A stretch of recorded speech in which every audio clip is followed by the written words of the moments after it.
Hello everybody, Ben Rogers here, the Raptors Digest, reacting to the Toronto Raptors 103-119 defeat at the hands of the Utah Jazz. And Ryker, I know we came into this, well, I always go into Raptors games with high expectations, but the Utah Jazz, obviously one of the better teams in the NBA, were first seed in the Western Conference last year, doing well again this year. The announcers were essentially writing us off pre-game in this one. I think it was Paul Jones roasting us, but my goodness, was this a depressing watch, but a lot to talk about this game, Ryker. Ben, is there a particular player perhaps that you want to start with, that you want to break down their performance? Maybe somebody whose performance was skewed in ratio of their average salary per year? I'll let you decide who you want to start with. Well, you look at that old box score, there's one player that definitely pops out. And I know he's coming back from injury, and we've been protecting the guy for the past 2 years, hyping him up, saying he'll come back. It was just the bubble, it was just the injury, it was just the health and safety protocols, it was just rest. You know, Leo Routen's always throwing out the back-to-back stuff last season, but he's a few games back now. And tonight, for our $30-odd million guy, 4 points. 4 points. 5 assists, so that's pretty good. 5 assists. But 2 of 14 from the field, Ryker. 4 turnovers to go alongside those 5 assists. Couple steals, but 2 of 14 from your number one option, for your best player. We have OG Anunoby out, right? Out with injury. He's probably going to be out for the next 1 to 3 weeks with a hip injury. I googled the injury. I don't remember what it's specifically called, but they say it's usually 1 to 3 weeks till a full recovery happens. And Pascal Siakam can't elevate his game above 4 points, Ryker? I don't care how much time he missed. I don't care how injured he is. Justin Champagnie Poppy came in off the bench in the last quarter of the game and scored the same amount of points as Pascal Siakam on 2 attempts. 2! Yeah. Ben, Champagnie's getting paid $925,000. Pascal Siakam's getting paid $31,320,000. There's an issue here, and you said it exactly correct. We're protecting this guy, and at some point, our excuses are going to run short and fall flat, because it's games like these where he is coming in. There's no OG Anunoby. There's no other primary scorer besides, if you want to put that burden on Scotty Barnes or perhaps Fred VanVleet. But we said this is a very strong defensive team in the Utah Jazz, particularly in the paint where Fred struggles no matter how big the team is. This should have been Pascal Siakam's game to put the ball in the bucket a couple of times. That's all that was required. And I just want to look at the rest of his box score, because 4 points, less than Banton, the same amount as Champagnie, 4 turnovers, most turnovers on the team. What did he have? 3 rebounds. I think Malachi Flynn out-rebounded him. He did. Malachi Flynn had 6 rebounds in this one. Pascal Siakam, 6'10". I mean, we said, when he comes back, regular season energy. He got paid his max contract because of energy plays, running the fast break. Maybe if he's having a bad shooting night, you can excuse the points, but to not get your hand on the ball if things aren't going your way, to try to turn, right, the rhythm of the game in your favor, get those rebounds, start transition. It's tough to defend him, Ben. It's tough to defend him. We have mystery. Fill in the role I usually fill on this podcast of protecting Siakam and giving him love and saying he'll bounce back at some point. He's a former All-NBA second team, and I appreciate the optimism that's still here, but I don't know. I'll be bounced back. It's 1 a.m. here in Newfoundland. The Raptors made me sit up through this, Ryker. You and I both have work early tomorrow morning, and he continues to disappoint. And just as you say, okay, here's an opportunity, he's a week back from injury, right? OG Anunoby out, you have an opportunity to cement yourself back into the lineup. Do some right against a good team. And what does he do? 4 points. 4 points for Pascal Siakam. And, you know, he's saying And the mystery, I feel bad calling out someone in the comment section for showing optimism. I always love the Raptors optimists, but people are always saying you kick Pascal when they're down. Well, he's always down. He's only ever down. That's all he is. He's just down here the whole time. And, people are going to kick him occasionally. That's just how it works. If he's going to get kicked, all NBA players are kicked occasionally. LeBron does when he's up here, right? Champagne might when he's in the middle, but Pascal's just always down here and he gets kicked occasionally. That's just how it is, because this is brutal. I don't know. We have a super chat from Paul Blunt saying, "Behold our new tank commander, Paul Blunt." All channel members, throw out the tank emojis in there. You know why? Riker, I don't even remember what button it is anymore. No, that's the Walmart Raptors. There we are. The tank is back. I don't even think Pascal is on that tank. We bring back Baines. Lowry's back. The bald Nick Nurse. The Roland Ells. Are we bringing back the Kazoos, Riker? That's a tough look, but I'm so happy to hear you rant like that. That's Ben, the ever optimist. He's finally the cracks in his armor have been exposed. It's all poured out. It's just flowed out. The Pascal Siakam slander in combination with sleep deprivation and the unwillingness to accept more losses on the road from the Toronto Raptors. Actually, they have a more losing record at home this season.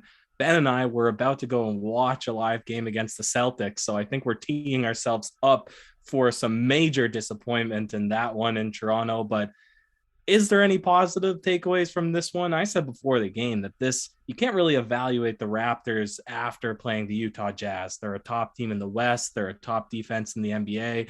Raptors don't really have any interior defenders yet.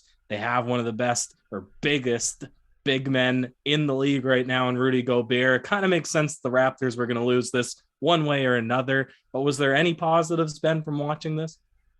Gary Trent Jr. was great. Gary Trent Jr. was coming into this game. He had 31 points, 3 assists, no steals or 1 steal for him tonight in this game, but usually he's picking pockets. But 12 of 18 from the field, 5 of 11 from the 3-point line, and honestly, his only misses were from behind the 3-point arc. And he was taking some tough fadeaway middies, some tough mid-range jump shots over Gobert, over whoever it was, whoever they threw at him. We should have gave Gary Trent Jr. the ball more often in this game, I felt like, because him and Fred VanVleet for stretches were the only two guys that really had their games going. Scotty Barnes, I thought, also was pretty solid. Kem Birch was pretty good. There's a lot of guys that did their own thing. I thought that, you have to have your team firing on all cylinders, and you can't have your top guy just being complete. I don't even know what to say right now. What to even call Pascal Siakam at this point in the night? But you can't. You turn a Gary Trent Jr. compliment into more Pascal Siakam slander.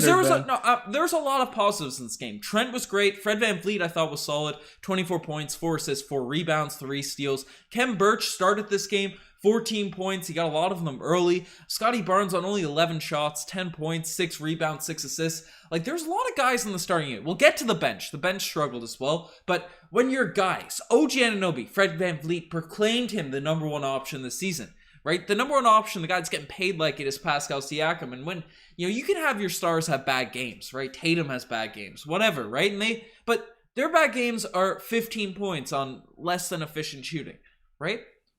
Pascal's is currently 4 points on 2 of 14 shooting. Like, this is, I don't know. I'm still on the Pascal bandwagon. I still think he's great. I think he gets slandered a lot, but we can't have performances like this. This just can't occur, Riker. And I don't know. Was there anyone that you were sort of impressed by in this game, that just looking at the box scores or stuff happening? Because Trent was a beast. Fred VanVleet was doing his thing. He had a couple nice takes. Scotty Barnes, should Scotty Barnes be the number one option on this team? Like, he's getting less shots than Pascal shooting. What's that percentage? I can't even do it. Below 20%. 45%. Oh, Pascal, yeah. 14%. Yeah. Well, I saw at the beginning of the podcast in the comment section, people were saying that they should just the end of a play, a set play, should be that Scotty Barnes gets a mid-range jumper because he's so smooth with it. Yep. It just seems to, you believe that it's going to go in every time. Did it look like that tonight, Ben? Obviously, this wasn't one of his bigger performances. I feel like the rookie ladder will probably swing back to Mobley now. Well, Mobley's out. They're Mobley's kind of out, playing. Yeah. Oh, he's out for a bit. True. He's out for what, 3 to 4 weeks? Yep. Something like that. So Scotty Barnes, maybe that's why he has a little bit of breathing room. But I think our starting lineup is pretty solid, Ben. What was up with the bench tonight? It seems like the minutes are going back towards Malachi Flynn, away from Delano Banton. That kind of surprises me in a game where, well, again, I think the Utah Jazz are a pretty big team. You think that Banton would come in, his length, his size, push the tempo of the offense. Did you like the rotations tonight? Obviously, Boucher is continuing to struggle. You've been trying to support Boucher, but he looks bad. I've been saying he looks bad all season long. He had a few rebounds tonight. 2 points for Boucher. 1 of 7 shooting. 8 rebounds. But we'll talk about him. We'll talk about him after. But Malachi Flynn, I think, is an interesting piece for this team because I thought from the eye test, he's making solid decisions. Right, he's going up the court. He speeds up the pace of the game. He gets into the lane. He makes some decent passes. Right, only 1 turnover in this game. He fouls a little bit, 4 fouls in this game.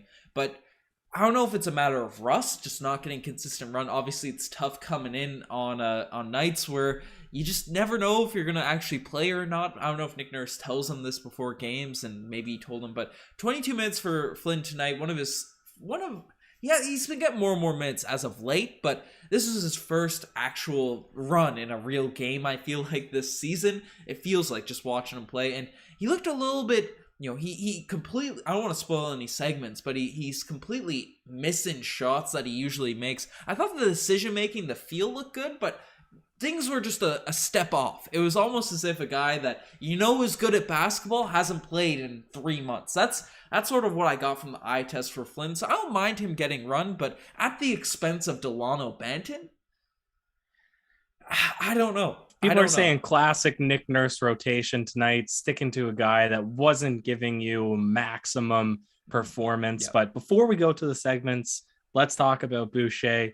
Should we have traded him in the offseason when there was interest for the Brooklyn Nets, supposedly looking to ship Claxton perhaps back to the Toronto Raptors, who obviously has a more limited role in the Brooklyn Nets? But did we miss the chance to trade away a guy when he had much higher trade value? Oh, I recall someone this offseason saying that he was a top 3 player on the Raptors. So I don't know where that person is on the pod. Foot, mouth. I don't know where that's the definition of takes that did not age well. That aged like a skin or a skinless butter. Avocado. Like butter. Skinless avocado. It aged not like fine wine. Like some sour milk. That's what that take. Now, to be fair, I've picked the Raptors to be a top 4 seed this season. I'm still going my gut, despite the fact that I'm busting out the kazoos here tonight in this one. But Boucher, my goodness, Ryker, just 2 points, 1 of 7 shooting. His rebounding was fine. He got a blocked shot. He looks a bit more engaged out there, but the one thing about Chris Boucher is his jump shot is non-existent at this point. And now, I know we had the excuse at the start of the year, obviously a hand injury is going to mess up your shot. Even though it was his offhand, Boucher shoots with 2, with the 2 over the top of the head. But he had some completely open ones tonight. And remember back in the day when Serge Ibaka would shoot those threes? And just I don't know Boucher's percentages right now. We'll probably break that down in a video or something in the next couple days. But remember, we always say Serge Ibaka, he'd always throw it up, and you and I would never have faith that those shots would go down, but it was always a pleasure when they would. And then he ended up in his final season with the Raptors really just being nice from the 3-point line, and it was something we talked about on every podcast. But Chris Boucher at this point is, I know it's gonna miss. I don't even hold out hope for that. The way we did with Serge Ibaka, right? Oh, maybe that will be going down. Maybe that will be going in. Right, it's just the shots. The confidence isn't there. Talk about dramatic swings. He went from 38% from the 3 last season, and at one point had a better 3-point percentage on 4 attempts per game then Steph Curry. And I clung to that stat for as long as it held true, which was a 20-game stretch of basketball. If you remember, he was also leading the league with Steph Curry's in jump blocks. shot. Exactly. And we were really positively hyped for this season because we said we're going to bring in probably more centers and unleash him at the 4 spot, where we take some of the pressure off him having to play defense against bigs and play him as a stretch 4, which is probably his natural position. The swing is 38% to 18% on 3 attempts. Like, how does it drop off that much in one season? I get the different ball, right? They're not playing with the Spaldings anymore. What is it now? Wilsons or something. Wilson. But yeah, so I don't know if that's the excuse for his broken jump shot, but it was Steve. And he's always been in the 30%, 32, 32, 38, 18. Something's gone wrong. Like, mathematically speaking, that has to bounce back, right, Riker? Like, that's something that, I've been waiting. I've been playing the numbers. I'm saying Boucher will bounce back. Trust me. The takes. As a YouTuber, you love having those takes that are right. What are you saying? Shay, Brick Shay. Oh, man. Tom Meralt, we're asking guys to do things they're not able to do, then blaming them for not doing it. Well, this whole point has been he was able to do it at a very proficient level last season, and now we're not asking him to keep playing better than Steph Curry. We're just asking him to not brick every shot. Yeah, what are we asking? Pascal Siakam to score more than 4 points when he's getting paid $40-odd million a year? I'm asking him to stay on the bench. That's what I'm asking. Ride the pine. Stay on that 12 spot. Give time for, I don't know, Champagne, who can come out and rebound the ball better at 6'6". But like, the thing about it is, Riker, just watching this game, I know we didn't get into every player, but I don't even think everyone needs a super deep dive before we swing to the segments. But I feel like watching this team at the start of this year is we do have a lot of talented pieces. There are a lot of good players on this roster. Objectively, Pascal Siakam is a good player. Trent, great player, right? They're all, OG, great player.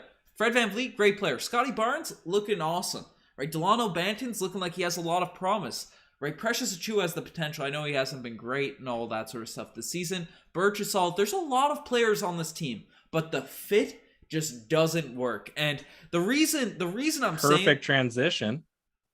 Super chat? Yep. You want to read it out? Nick Nurse deserves way more criticism than he's getting. The league has started to put his horrible defensive schemes to work out his horrible defensive schemes. Corner threes, anyone? Maybe this is your point. We have a bunch of individually talented and defensively talented players, and the fit just isn't there. They're just not playing together as a unit in a way that makes sense. And especially when you have the scoring ability of Gary Trent Jr. and the court vision and ball handling of Fred VanVleet and the touch around the rim of Khem Birch and Pascal Siakam, who should be a mismatched nightmare for any 4 or 5 that's guarding him out at the perimeter. And then two-way players like OG and Scotty Barnes. Put that together. That should be a really solid team, like you're saying, Ben. But is it Nick Nurse, or were you just about to say another point before I cut you off? Well, I don't think it's necessarily Nick Nurse. However, the defense does deserve criticism, right? I think that's definitely something that's an issue. The defensive end is something the coach should really figure out schematically and all that sort of stuff. But I'm saying, especially on the offensive end, the flow, the rhythm, I guess defensively too, it's a part of it. But I'm not extracting blame away from Nick Nurse by any means. But I was watching this game, Riker, and I saw on the other court a guy cooking us up by the name of Rudy Gay. Rudy Gay. And if you recall back to way back in the day, way before we had this podcast going, Rudy Gay was on the Toronto Raptors. And we had a team of Kyle Lowry, DeMar DeRozan, Rudy Gay, Amir Johnson on that team. Bargnani was still there, who could give you some buckets every now and then, right? There was some talent on that roster, right? Rudy Gay was considered one of the top 5 small forwards in the league. DeMar DeRozan was emerging. Lowry was there, and that team was horrible. That team was bad. And then we ended up trading a great Rudy Gay, a great player, right? We traded for him the season prior, right? And we moved him away for objectively less talented pieces. Patrick Patterson, Gravis Vasquez, John Salmons, Chuck Hayes. And what happened to our team? We went from the 12th, 11th, 12th, or 13th seed in the Eastern Conference, straight up to third. In the midst of that year, I remember being in my junior high school thinking about talking to people about, oh, we're going to be great when we tank this season. Wiggins is going to be so great on the Toronto Raptors. But we went from 11th to third. After, I'd argue, a talent decrease. And I think there's a lot of talent on this roster, but the fit just doesn't seem to be working out right now at this point. So will there be moves, or will this be another season where we can take advantage of having a great team that can tank, Riker? I don't really know, but that was something that seeing Rudy Gay out there on the court, especially him playing well, made me think of this, put this whole Raptors team into a new light, at least at this point, because we saw the talent work out before Siakam was back. And adding in talent, they definitely didn't get worse with Siakam. Siakam's not the reason they're sucking, but the fit just all together, it's hurting the team right now, and that's been the case the last few games. And I think that's what breathes a little bit of life into the trade Siakam line of thought. And it's not that it needs to be from a trade him because he sucks. And in fact, you trade him to a team that wants him, would probably bring him in as a second option, guaranteed that team's going to get better, and he's going to play in a way that makes people regret trading him. That's how I see that playing out, right? You trade him to the Warriors, for example, if we had to have accepted that Andrew Wiggins, James Wiseman trade, if it was real. That's what all the rumors were saying. He goes and plays as that's a steal for the Warriors.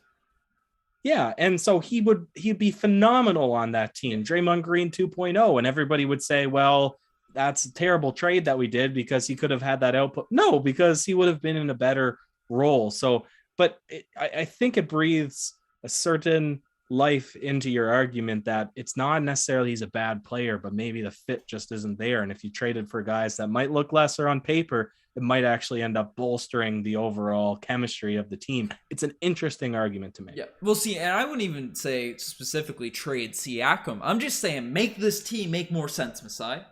Keep Siakam if you want. Keep whoever if you want.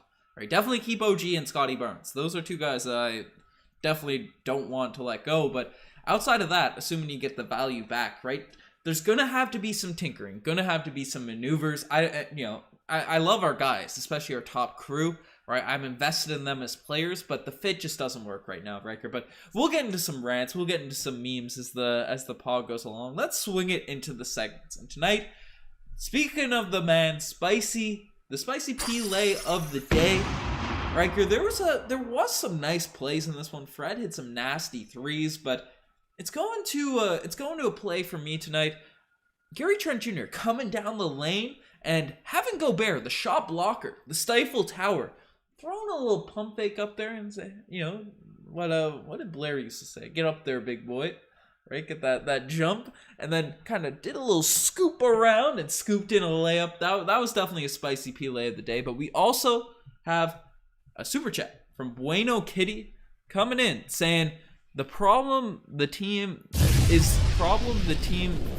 fit or no true 7-foot center. And that's all a part of it. I think those are a part of the same questions. If we don't have a true big man, then it's tough, right? That's an integral piece to having a well-rounded roster, but we'll talk about all that sort of stuff. But it's not necessarily true because the Lakers brought in DeAndre Jordan, and then you thought that was going to be a big improvement from Marc Gasol and Montrezl Harrell and everyone. They barely use them, so it's not that a good 7-footer, I guess. The implications. Listen, how many good 7-footers are there kicking around, floating around in the NBA? There's not a ton. We talk about it all the time, that is the most scarce position in the NBA. There's a glut of point guards, which is why we have a ton on our team, but point guard shooting guards, but there's not a bunch of centers. And obviously we've made the best moves that we could. And I think Kem Birch Press Chua was good for the offseason, but what are you going to say? Let me say, Alec Ralston has been hitting me up in the IG DMs. Hope he's watching. Let me guess. Marcus Cousins. Nope. Udoka Azubuike on the Utah Jazz. 7-footer. He's been dominating the G League. He scores in the paint. Big man. I think he came out. He got some run in this at the end of this game here. I don't know. Man. Maybe he got 3 minutes in this one. 0 points. 2 rebounds in 3 minutes. Could be one of those 7-footers just floating around out here. So That's a step backwards, though. That's for sure a step backwards. If we're Pascal making a trade Siakam for a G leaguer Pascal center. Siakam for a G League center, Riker? Who says no? Let's move it along. The OGs, no Ben. But not all players can be here. the spicy Pele of the day, and some just make you say, "Oh, geez." And outside of this game in general, a lot of stuff in this one made me say, "Oh, geez." You got the sweater rocking, flex that hoodie there. But there was definitely a play. I alluded to it earlier in this podcast. Malachi Flynn, he's pushing the pace, doing the stuff we like to see from Raptors guards. Getting his inner Kyle Lowry going, pushing the pace. Goes up the lane. Kyle Lowry loved to shoot those threes off the dribble. I'm sure he told Malachi Flynn that. And Flynn went up the fast break in transition. No one around him. He said, okay, channel my inner Kyle Lowry. He even took a step. It was a break. It wasn't even one of those quick trigger ones. So they're just completely airballed it on the left wing. So that definitely made me say, oh, geez. There's another play where Trent had a completely open finish. And you could tell he was thinking about dunking it, but just kind of came in and did one of those layups you or I would do in a warm up where we'd be trying to dunk, but it would be we just can't get up there. That's what it looked like from Trent in that play. I love the channel members, Paul Blunt, Tom Duke, throwing in the emojis for this one. Any OGs you had in mind, Riker? No, you got it there, sir. Ben, bricking transition threes. Are we blaming that on Bricking? By breaking, do you mean airballing? Yeah. So throwing a brick towards the ocean and missing the ocean. If are we blaming that on Malachi Flynn, or are we blaming that on the lack of adjustment to the new basketballs? Because I know league-wide there's a drop in 3-point percentage. Can we ease the pain of watching airball transition threes by saying that it's Wilson?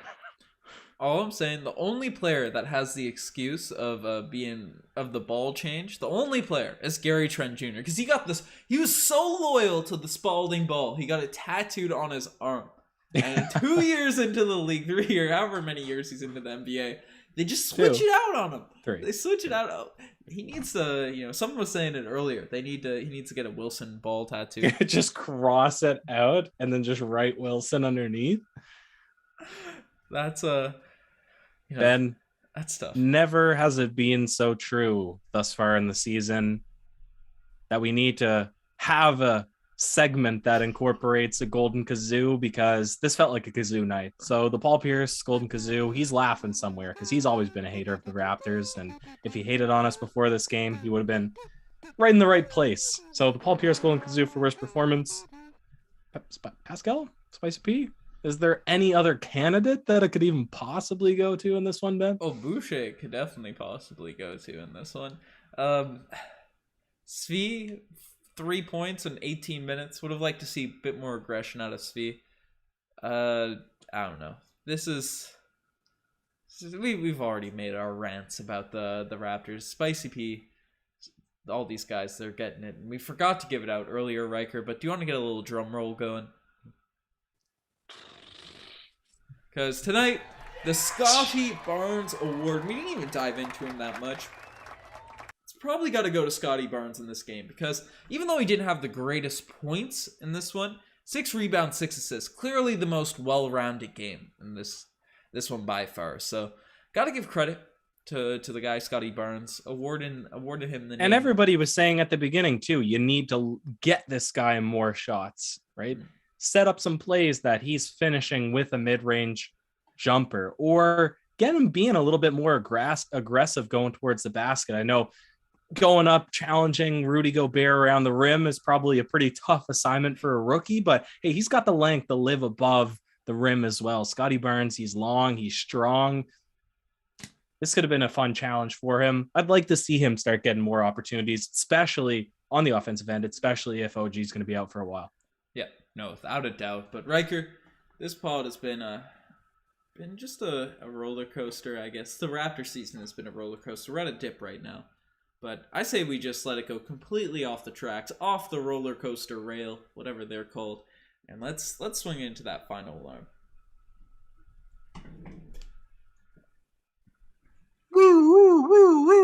Wee oo, wee oo, wee oo, wee oo. Beep, beep, beep.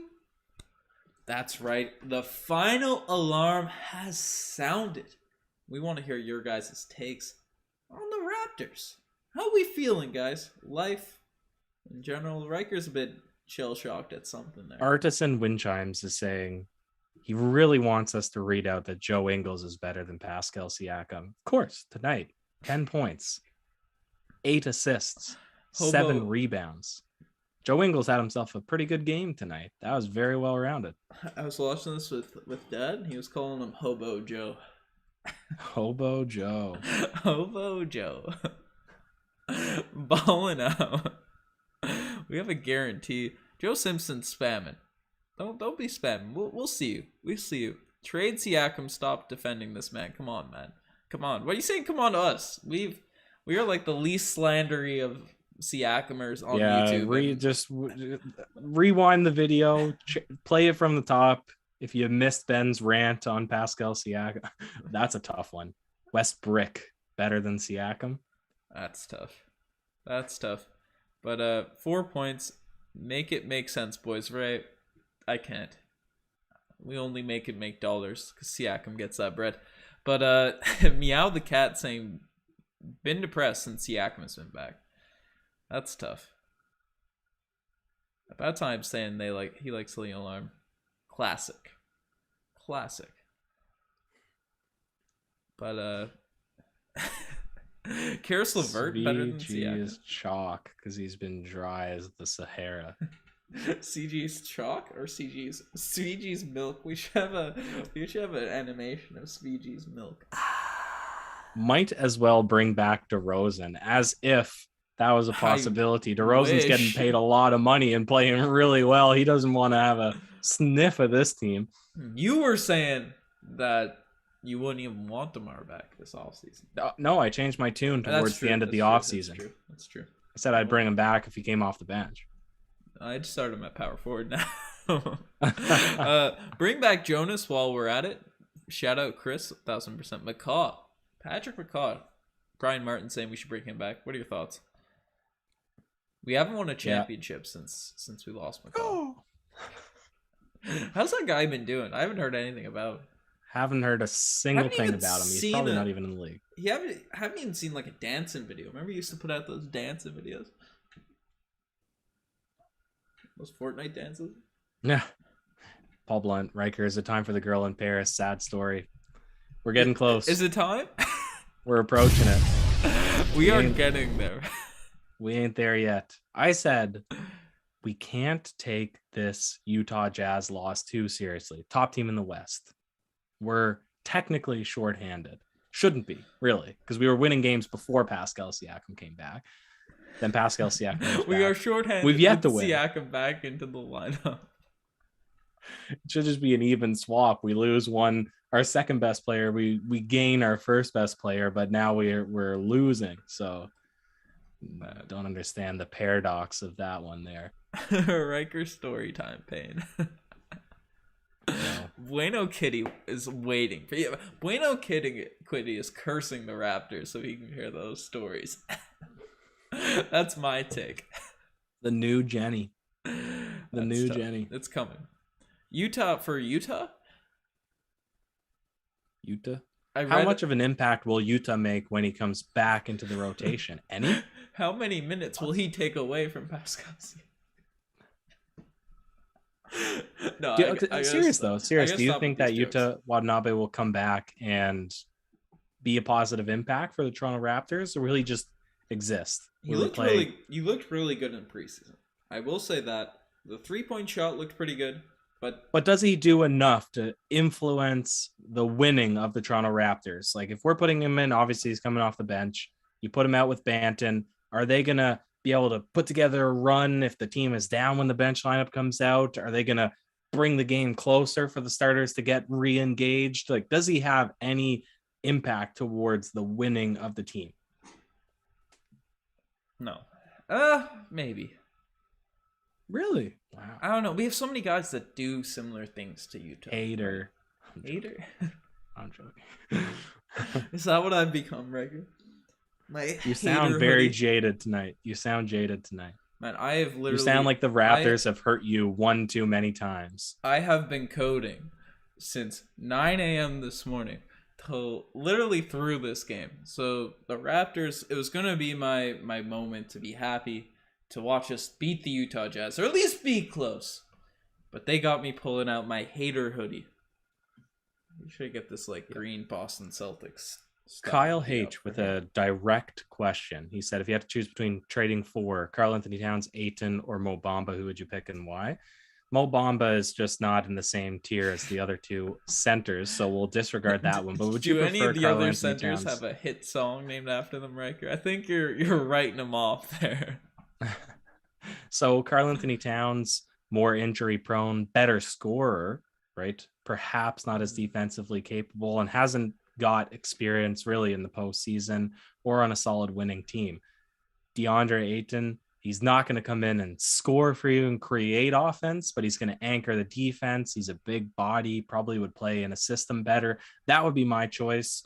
You'd have to pry him away from the Phoenix Suns, but they didn't want to offer him the max. So maybe they would accept the Pascal Siakam trade. I don't know. I'd prefer Ayton. Do you have an argument for Karl Anthony Towns, or are you on the same page as me? Towns is a monster. Towns is... People sleep on Karl Anthony Towns. That guy is statistically one of the best three-point shooting centers in the league. Or in... Not in the league. In NBA history.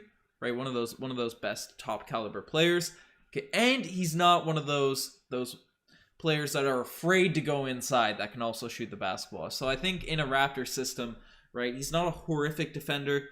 I think he'd be just his offensive potential. He has, the number one option thing is thrown out left, right, and center around Raptors fans. He is someone that has that potential, without a doubt, right? Karl Anthony Towns being number one option, but obviously the Timberwolves just haven't been able to concoct a roster around him. So I don't know. I'd probably go with Towns just because of that potential. But defensively, and Ayton has already done it.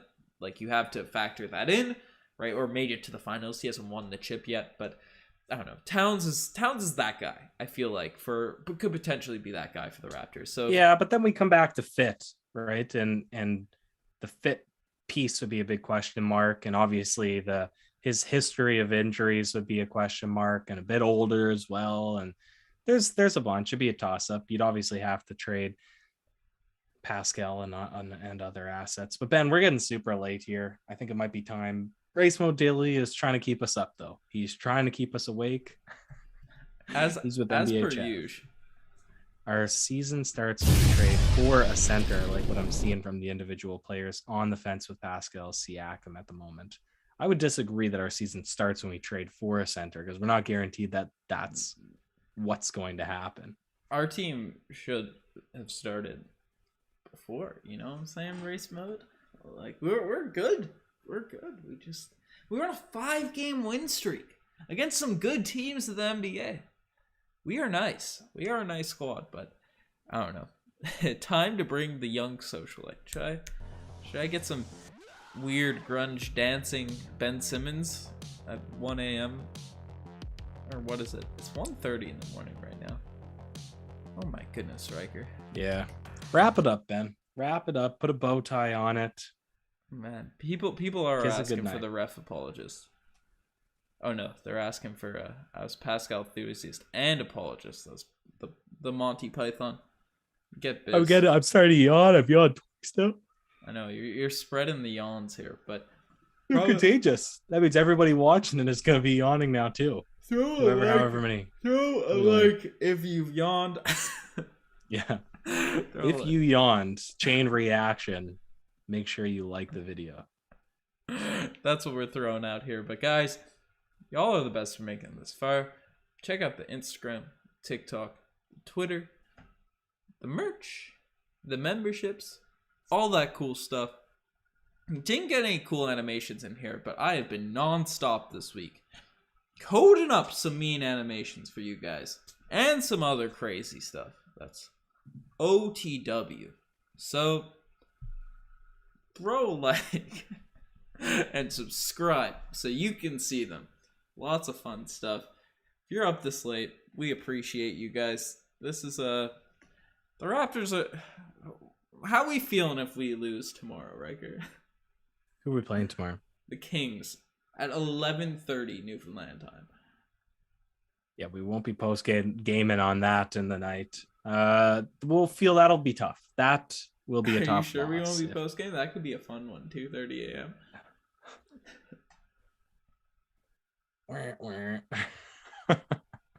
Bing bong. I Bing think it's bong. time to wrap this up, then. You guys are the best. I already wrapped it up. I gave the bow. I had you the gift. All you had to say was cheers. Throw it over to me. Throw it over. Oh no, the other way? No, I had it good. No, okay. Ready? Catch it. Look at me. The other way. Lean back. Oh. Cheers.